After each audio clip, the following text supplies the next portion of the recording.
Hello అండి, praise the lord అండి. బాగున్నారా? ప్రభు అయిన యేసుక్రీస్తు ప్రభు నామంలో మరి మీ అందరికీ శుభాభివందనాలు తెలియజేసుకుంటున్నానండి. మరి అన్నదమ్ములు అక్క చెల్లెళ్ళు, ఇంతకుముందు రోజుల్లో అన్నదమ్ములు అక్క చెల్లెళ్ళు చాలా ప్రేమగా ఉండేవాళ్ళండి. మరి ఇప్పుడైతే ఆ ప్రేమ కనపడటం లేదు. మరి కీర్తనలు 133లో 3 వచనాలు ఉన్నాయండి. మరి ఆ 3 వచనాలలో సహోదరుల ఐక్యత గురించి ఉందండి. సహోదరులు ఐక్యత కలిగి జీవించాలి. అక్కడ ఐక్యత కలిగి జీవించినట్లయితే అక్కడ ఆశీర్వాదమును శాశ్వత జీవమును అక్కడ ఉంటుంది. మరి అలాగనే ఈ ఇంటిలో ఉండాలి. ఐక్యత కలిగిన ఇంటిలో మరి ఆశీర్వాదము శాశ్వత జీవము ఇక్కడ ఉండాలని మన ప్రభు యెహోవా ప్రభు సెలవిస్తున్నాడండి. అయితే అక్క చెల్లెళ్ళు అన్నదమ్ములు ఒకే ఇంట్లో పుట్టారు కదండి. ఒకే కంచంలో తిన్నాము, ఒకే మంచంలో పడుకున్నాము, కొట్టుకొని తిట్టుకొని కలిసిపోయాము. మరి కనిపించకపోతే చెల్లె, కనిపించకపోతే అన్న, అన్న కనిపించకపోతే చెల్లె ఏడ్చారు. తమ్ముడిని కొడితే అన్న ఏడుస్తాడు, అన్నను కొడితే తమ్ముడు ఏడుస్తాడు, చెల్లి ఏడుస్తుంది. వేరే ఇంకా ఎవరైనా కొడితే ఇద్దరు తిరుగుబడి వాళ్ళని కొడతారు. అంత ప్రేమగా ఉన్నారండి ఇంతకు ముందు రోజుల్లో. మరి ఇప్పుడేమైంది? మరి పెళ్ళిళ్ళు అయ్యాయా? మరి అందరికీ ఒక్కొక్క ఇల్లు అయిందా?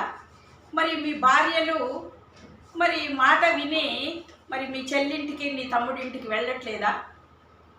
మరి మీ భార్యలు వేరే ఇళ్ళ నుంచి వచ్చారు, మీరైతే ఒకే ఇంటిలో పుట్టారు కదండి. మరి చెల్లె మీద, అక్క మీద, అన్న మీద అసూయ పుట్టిందా? మరి మీ చెల్లెళ్ళని, అక్కల్ని ప్రేమించాలండి. పండగలకు పిలవాలా, మరి ఒక చీర కూడా పెట్టాలా. మరి 30 సంవత్సరాల నుంచి చూసినట్లయితే మరి రక్త సంబంధికుల మధ్య ప్రేమలు లేవండి. ఆస్తులు ముఖ్యమైపోయి ఒకరి మీద ఒకరు కోర్టుకు వెళ్ళి కేసులు పెట్టుకుంటున్నారు. కొందరైతే చనిపోయినా కానీ రావట్లేదండి. ఒకరి మీద ఒకరు కేసులు పెట్టుకుంటూ, తిట్టుకుంటూ, గొడవలు పెట్టుకుంటూ ఉంటున్నారు కదండి. ఒకరికొకరు ముఖాలు కూడా చూసుకోవట్లేదు. కొంతమంది అయితే చనిపోయినా కానీ వెళ్ళట్లేదు. మరి ఫోన్ చేసి మాట్లాడాలండి. మరి ఫోన్లు వచ్చిన కాడ నుంచి ఎవరింటికి వెళ్లకుండా ఫోన్లో కూడా మాట్లాడడానికి భారం అయిపోయి మెసేజ్లు చేసుకుంటున్నారు. అన్ని మెసేజ్లే, బాగున్నవా కాడ నుంచి మెసేజ్లే, పెళ్ళిళ్ళకి ఫంక్షన్స్ కూడా మెసేజ్లే. మరి మన సంస్కృతి అంతా పాడైపోయిందండి. మరి ఫోన్ మంచిదే కానీ చెడుకి చాలా ఆస్కారం ఉంది. మరి చూసినట్లయితే ఆదికాండంలో చూసినట్లయితే 33 మరి 1 నుంచి 12 వచనాలు చూసినట్లయితే ఏశావుకి కోపం వచ్చిందని మరి యాకోబు అన్నని ప్రభు అని, నీ సేవకుడు అని సంబోధించాలి. మా అన్నయ్య కోపం పోవాలి, మా అన్నయ్యను మోసం చేశాను, జ్యేష్ఠత్వాన్ని తీసుకున్నాను, నా తండ్రి దగ్గర నుండి దీవెనలన్నీ పొందుకున్నాను, అన్నయ్యకి లేకుండా మా అన్నయ్య నన్ను చంపేస్తాడో ఏమోనని మరి కానుకలు తీసుకొని భార్యల్ని, పిల్లల్ని ముందు లైన్లో పెట్టి కానుకలు తీసుకొని వస్తాడు. వచ్చి ఒకరికొకరు చూసుకొని మెడ మీద పడి ముద్దు పెట్టుకొని కౌగిలించుకొని ఏడుస్తారు కదండి.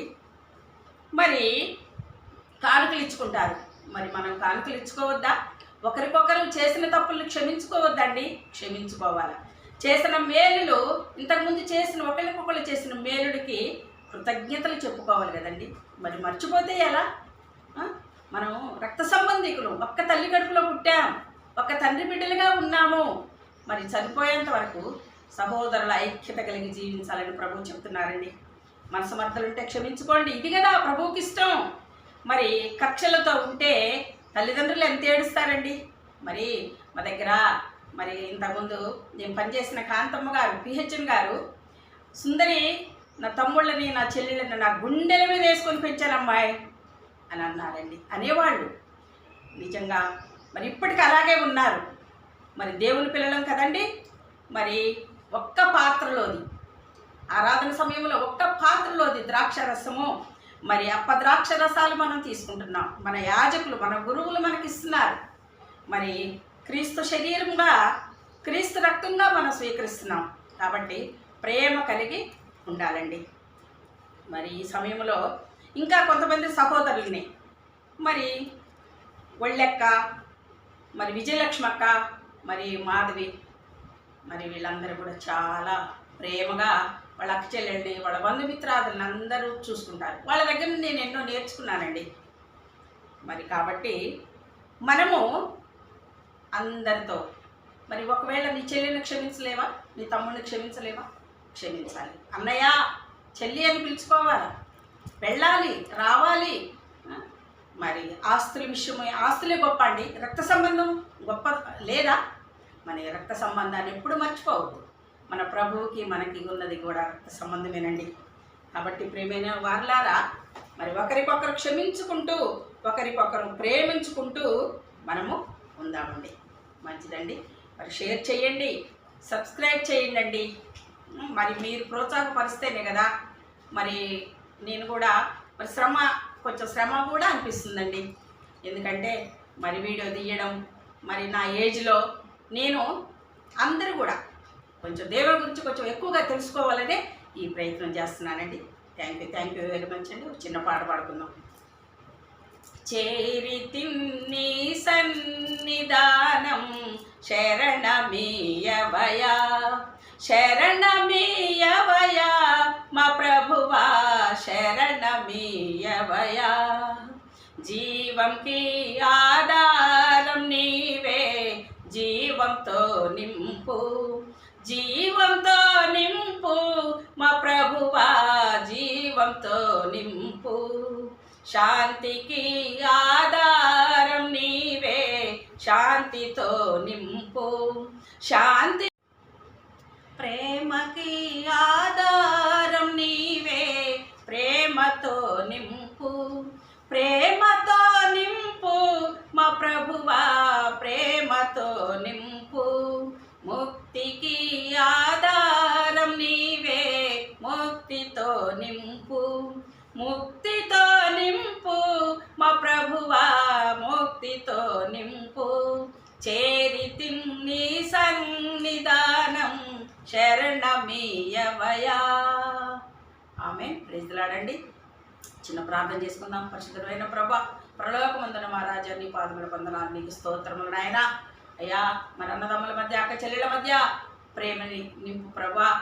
రాజా యోసేపు మరి వాళ్ళ అన్నలతో ఎంతో ప్రేమగా ఉండి నష్టం చేసిన వాళ్ళని కూడా ప్రేమగా చూశాడు ప్రభువా.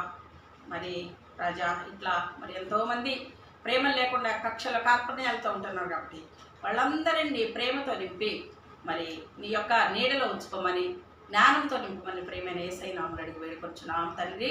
ఆమేన్.